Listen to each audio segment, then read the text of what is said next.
say to these.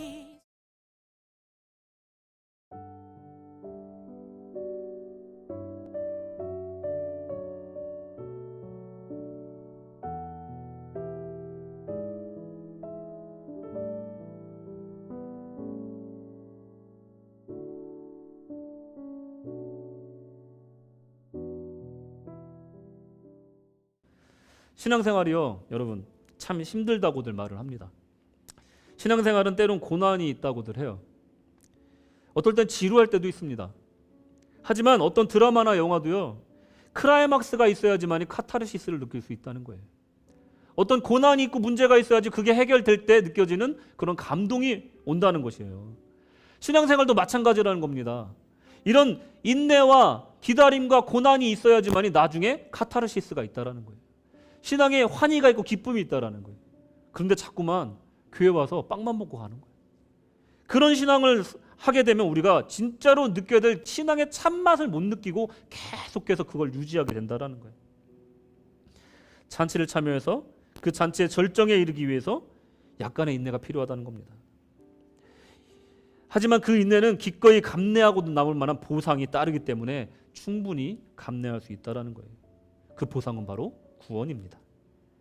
그리고 감동과 비유할 수 없는 환희와 희열이라는 거예요.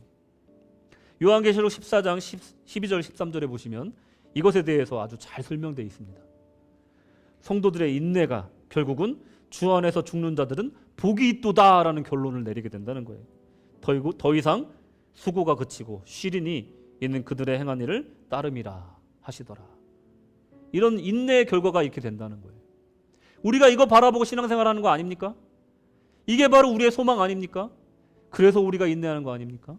그게 바로 우리 신앙의 이유라는 겁니다. 죽음과도 바꿀 수 없는 기쁨, 바로 이 천국잔치의 기쁨, 이것을 느끼기 위해서는 우리가 인내가 필요하다는 거예요. 우리가 신앙생활하면서 혹시나 나 스스로 여기까지야 하고 선을 긋고 신앙생활을 하고 있다면, 더 이상 담그지 않고 있다면 그 신앙생활을 하고 있는 모습을 한번 성찰해 보셔야 된다는 겁니다. 이와 관련해서 에스겔서의 47장에 이와 관련해서 아주 잘 설명되어 있는 이야기가 있습니다.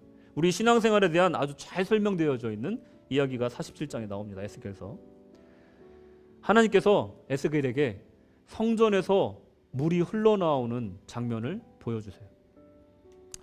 처음에는 발목까지 찰랑찰랑 차게 물이 차오릅니다. 그리고 나중에는 무릎까지 물이 차올라요. 나중에는 허리까지 차올라서 이제는 설 수가 없고 이제 수영을 쳐야만이 그곳에 있을 수 있게 되는 거예요. 대부분의 설교가 여기서 멈추죠. 신앙생활은 그렇게 푹 잠겨야 된다. 여기서 끝나잖아요. 그 다음 절을 읽어보십시오. 그렇게 몸을 담궈야지만이 얻을 수 있는 은혜가 뭐냐면요, 하나님의 음성이 들린다는 거예요. 6절에 보시면 그가 내게 이르시되 인자야 내가 이것을 보았느냐 하시고 나를 인도하여 나에게 말을 거시는 거예요. 그리고 나를 인도하시는 거예요. 그리고 강가로 돌아가게 하시니 나에게 지시하는 거예요. 하나님의 말씀대로 하나님의 인도함에 따라서 우리가 살기 위해서는요, 발목으로 안 된다는 거예요. 무릎으로 안 된다는 거예요. 허리가 잠기도록 온몸을 잠겨야지만, 그 은혜의 강물에 잠겨야지만이 그 다음에 하나님의 지시가 나온다는 거예요. 신앙의 깊이가 여기에 있다라는 겁니다. 신앙의 깊이가 바로 발목도 아니고 무릎도 아니고 허리도 아니라는 거예요. 몸을 완전히 잠궈야지만이 그때서 주님께서 하시는 말씀이 들린다는 거예요. 그 다음에 어떤 것이 보이는 줄 아십니까? 7절에 내가 돌아가니 강 좌우편에 나무가 심이 많더라. 그 황무하던 곳에 나무가 심이 많아지는 거예요. 그 물을 통해서, 은혜의 강물을 통해서 나무가 심이 많아지는 거예요. 이어지는 말씀에 이 강물이 이르는 곳마다 번성하는 모든 생물이 살고, 생물이 막 살아나는 겁니다. 또 고기가 심이 많으니 이 물이 흘러감으로 바닷물이 되살아나는, 바닷물조차도 되살아나는, 이 강이 이르는 각처의 모든 것이 살 것이며. 이게 뭡니까? 영적인 풍요와 생명력을 느낄 수가 있다는 거예요. 발목만 느껴보시는 사람은 이걸 느낄 수가 없는 거예요. 근데 허리까지 잠겨 온몸을 던져본 사람은 하나님의 음성을 듣게 되고 그 영적 풍요를 느끼게 되고 그 수많은 초록의 나무를 보게 되고 바다가 살아나는 역사까지 보게 된다는 거예요. 황무지의 나무가 그렇게 많아지는 것을 보게 된다는 겁니다. 저는 이 말씀을 보면서 참 나는 멀었다 라는 생각을 했습니다. 신앙의 깊이는 가늠도 안 되는 세계구나 라는 생각을 했어요. 식전빵 맛보고 신앙생활 다 해본 것처럼 교만 떨었던 저의 모습이 참 부끄러웠습니다. 발목 조금 담궈보고 다 한다고 교만 떨었던 제 모습이 한심하게 느껴졌습니다. 여러분들은 어떻습니까? 이 말씀 앞에 어떤 느낌을 받으십니까? 주님께서 말씀하십니다. 마태복음 6장 2절에서 그러므로 구제할 때 외식하는 자가 사람에게 영광을 받으려고 회당과 거리에서 하는 것 같이 너희 앞에 나팔을 불지 말라. 진실로 너에게 이르노니 그들은 자기 상을 이미 받았느니라. 무슨 말입니까? 사람들에게 영광을 받고 보상을 받으면 그것은 더 이상의 보상이 없다라는 거예요. 이미 사람한테 받았다는 거예요.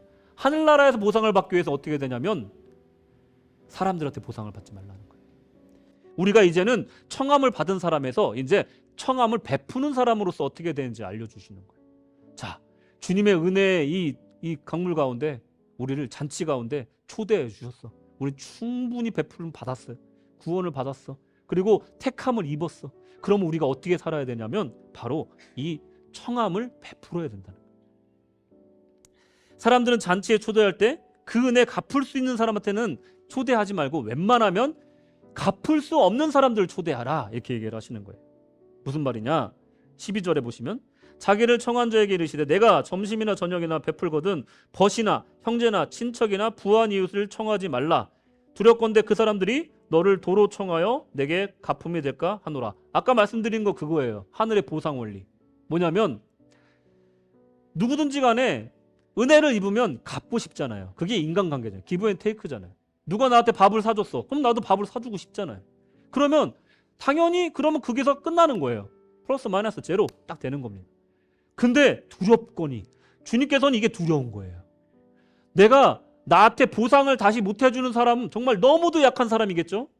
내가 정말로 어떤 걸 베풀었는데 나한테 돌려주지 못한 사람은 어떤 사람이에요? 정말 가난한 사람이겠죠. 힘없는 사람이겠죠. 이런 사람을 도와주라는 거예요. 그래야지만이 그 보상이 내가 사는 동안 나한테 오지 않으니 내가 대신해서 갚아주겠다. 이 말씀을 하십니다. 아, 오묘하지 않습니까? 천국의 원리가 이렇다는 거예요. 사람한테 자꾸 높임받고 사람한테 자꾸 돌려받으려고 하면요, 천국에서 받을 게 없다는, 계산할 게 없다는 겁니다. 내가 천국에 빚이 많아야 돼요. 빚이 많아야 돼요. 받을 게 많아야 된다는 거예요. 내가 누굴 도와줬는데 이 사람이 배은망덕해서 나를 뒤에서 뒤통수를 쳤어. 가슴 아프죠? 근데 천국에서 받을 게 있다는 거예요. 여러분, 이런 마인드가 바로 우리 주님의 마인드라는 거예요. 그게 두렵기조차까지 했다라는 거예요. 우리 주님께서는 받을 게 없다라는 거예요. 그렇게 하면. 그러니 베풀 때 어떻게 하라고요? 가장 낮은 자, 가장 약한 자, 나에게 돌려줄 수 없는 사람, 그 사람을 찾아가서 흑암에 앉아있는 백성들을, 그들을 도와주라는 거예요. 그게 예수님이었다는 겁니다. 14장 13절 잔치를 베풀려거든 차라리 가난한 자들과 몸 불편한 자들과 저는 자들과 맹인들을 청하라. 그리하면 그들이 갚을 것이 없으므로 내게 복이 되리니 의인들의 부활 시에 내가 갚음을 받겠음이라 하시더라. 아멘.